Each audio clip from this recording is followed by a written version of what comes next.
Selamat pagi dokter dan teman-teman. Perkenalkan saya Afifa. Di sini saya akan membahas tentang hipertiroidisme.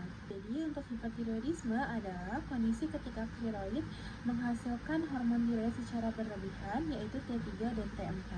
Akibatnya metabolisme dari tubuh meningkat sehingga muncul gejala seperti berdebar, penurunan berat badan, dan intoleransi panas. Jadi untuk penyebab dari hipertiroidisme yang paling umum adalah yang pertama adalah penyakit Graves. Graves sendiri adalah penyebab paling sering yang bersifat autoimun dan antibodi justru merangsang kelenjar tiroid sehingga hormon tiroid meningkat. Ciri khasnya adalah pembesaran tiroid yang difus dan mata menonjol. Selanjutnya yang kedua ada gondok multinodular toksik. Jadi pada TMNG ini banyak nodul di tiroid yang bekerja tanpa kontrol dari TSH.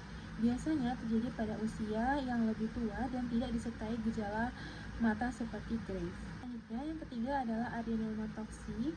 Jadi berbeda dengan TMNG, pada adenoma toksik ini hanya ada satu nodul yang aktif yang berlebihan, sehingga jaringan tiroid lainnya justru tertekan. Selanjutnya, etiologi dari hipertiroidisme yang lebih jarang. Yang pertama ada hipertiroidisme akibat yodium. Jadi untuk yodium yang berlebihan ini bisa memicu produksi hormon TSH yang berlebihan, terutama pada pasien yang terdapat nodul tiroid sebelumnya. Kedua ada adenoma hipofisis penghasil TSH. Berbeda dengan hipertiroid biasa, di sini justru TSH-nya tetap tinggi karena sumber masalahnya di hipofisis. Ketiga ada kondisi dengan HCG yang tinggi. Hormon HCG yang tinggi bisa meniru efek dari TSH sehingga merangsang tiroid menghasilkan hormon yang berlebih. Keempat ada struma ovari. Hal ini merupakan hal yang unik karena sumber dari hormon tiroid bukan dari leher tapi dari jaringan tiroid yang ada di ovarium. Ada metastasis luas karsinoma tiroid.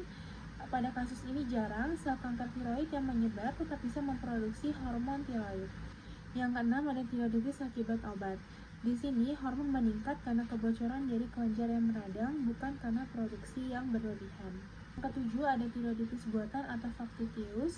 Jadi itu bukan masalah di tiroid, tapi karena pasien mengkonsumsi tiroid dari luar. Yang untuk anamnesis, pada anamnesis pasien dengan hipertiroid biasanya datang dengan keluhan yang berdebar, berat badan turun tanpa sebab, lalu dan tidak tahan panas. Hal ini disebabkan oleh peningkatan dari metabolisme tubuh.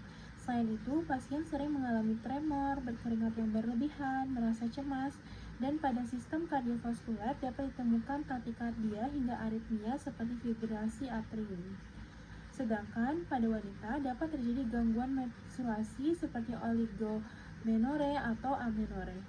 Selanjutnya, selain dari gejala umum sebelumnya, pada sistem gastrointestinal pasien dapat mengalami peningkatan frekuensi BAB hingga diare, dan pada Graves' disease terdapat gejala khas seperti mata menonjol, sensasi berpasir, hingga gangguan penglihatan seperti diplopia. Pasien juga mengeluhkan kelemahan otot terutama otot proksimal. Juga perlu menanyakan riwayat penyakit dari pasien termasuk autoimun, konsumsi hormon tiroid, dan paparan yodium. Dan terakhir, kita juga harus menanyakan apakah ada gejala berat seperti demam tinggi, penurunan kesadaran untuk menyingkirkan kondisi gawat darurat seperti thyroid storm. Pada pemeriksaan fisik, pasien dengan hipertiroid umumnya tampak takikardi, gelisah, dan hiperaktif, serta ditemukan juga tremor halus pada tangan. Kulit biasanya hangat dan lembab akibat dari peningkatan metabolisme. Pada leher dapat ditemukan pembesaran kelenjar tiroid atau goiter. Khusus pada Graves' disease terdapat tanda khas seperti exophthalmos, retraksi kelopak mata, dan lid leg. Secara neurologis, refleks tendon dalam meningkat atau hiperfleksi. Selain itu, meskipun nafsu makan meningkat, pasien sering mengalami penurunan berat badan. Dan pada kasus yang lebih berat, dapat muncul tanda gagal jantung seperti edema perifer dan worsening. Selanjutnya untuk pemeriksaan penunjang. Jadi untuk pemeriksaan penunjang utama pada hipertiroidisme adalah TSH, yang merupakan screening paling sensitif dan biasanya menurun. Untuk menentukan etiologi, dapat dilakukan dengan pemeriksaan antibodi TLAB yang khas pada Graves' disease. Untuk USG tiroid digunakan untuk melihat struktur dan nodul, sedangkan untuk RAIU membantu membedakan penyebab hipertiroid berdasarkan pola penyerapan yodium. Dan pada sistem kardiovaskular, EKG juga penting untuk mendeteksi takikardia atau fibrilasi atrium.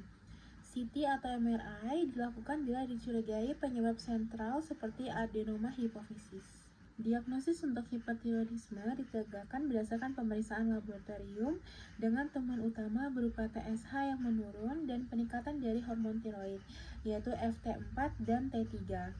Dan hipertiroidisme dapat diklasifikasikan menjadi overt, subklinis, dan T3 toksikosis. Pada overt, TSH-nya rendah disertai dengan peningkatan dari FT4 dan T3. Lalu pada subklinis, TSH-nya sudah menurun tapi hormon tiroidnya masih dalam batas normal. Sedangkan pada T3 toksikosis, hanya T3 yang meningkat sementara FT4-nya masih normal. Tata laksana dari hipertiroidisme. Jadi untuk prinsip terapi dari hipertiroidisme ditentukan berdasarkan penyebab dan dibagi menjadi terapi simptomatik serta terapi definitif. Untuk terapi simptomatik bertujuan untuk mengontrol gejala akibat dari peningkatan aktivitas simpatis. Obat utama yang digunakan adalah beta blocker seperti atenolol yang efektif mengurangi palpitasi, tremor, dan kecemasan. Jika terdapat kontraindikasi terhadap beta blocker, biasanya pasien asma dapat digunakan alternatif seperti verapamil. Untuk terapi definitif ada 3 pilihan utama, yaitu yang pertama ada antitiroid atau tionamid, lalu yang kedua radioiodin atau RAI, lalu yang ketiga ada operasi tiroidektomi. Pertama ada terapi antitiroid yang merupakan salah satu terapi definitif pada hipertiroidisme. Obat yang digunakan antara lain ada metiamazol, carbimazol, propylthiouracil atau PTU. Untuk mekanismenya adalah menghambat enzim tiroid peroksidase sehingga sintesis hormon tiroidnya menurun. Khusus untuk PTU, selain menghambat sintesis, juga menghambat konversi T4 menjadi T3 di perifer, sehingga lebih efektif pada kondisi berat seperti thyroid storm. Ada radioiodin. Untuk radioiodin ini bekerja dengan cara diserap oleh kelenjar tiroid, kemudian menyebabkan destruksi sel folikel sehingga produksi dari hormon tiroid menurun. Terapi ini diindikasikan pada pasien dengan risiko operasi tinggi atau yang tidak dapat menggunakan terapi antitiroid. Namun, tidak boleh diberikan pada kehamilan, menyusui, ortopati Graves berat. Setelah terapi, pasien dapat mengalami hipertiroid sementara akibat dari pelepasan hormon. Kemudian berkembang menjadi hipotiroid yang memerlukan terapi pengganti hormon. Jadi untuk radioiodin ini merupakan terapi definitif yang efektif dengan mekanisme destruksi jaringan tiroid. Namun hampir selalu berujung pada hipotiroidisme. Untuk terapi dari operasi. Terapi operasi merupakan salah satu terapi definitif hipertiroidisme dengan indikasi utama seperti rencana kehamilan dalam waktu dekat di bawah 6 bulan, obstipasi Graves, kecurigaan keganasan, serta goiter besar yang menyebabkan kompresi. Sebelum operasi, pasien harus dalam kondisi euthyroid untuk mencegah dari komplikasi dan dapat diberikan lugal iodin untuk mengurangi dari vaskularisasi tiroid. Jenis operasi tergantung dari etiologinya, di mana pada Graves dilakukan tiroidektomi total atau near total, pada TMNG dilakukan tiroidektomi total, sedangkan pada adenoma toksik cukup lobektomi atau isthmusektomi.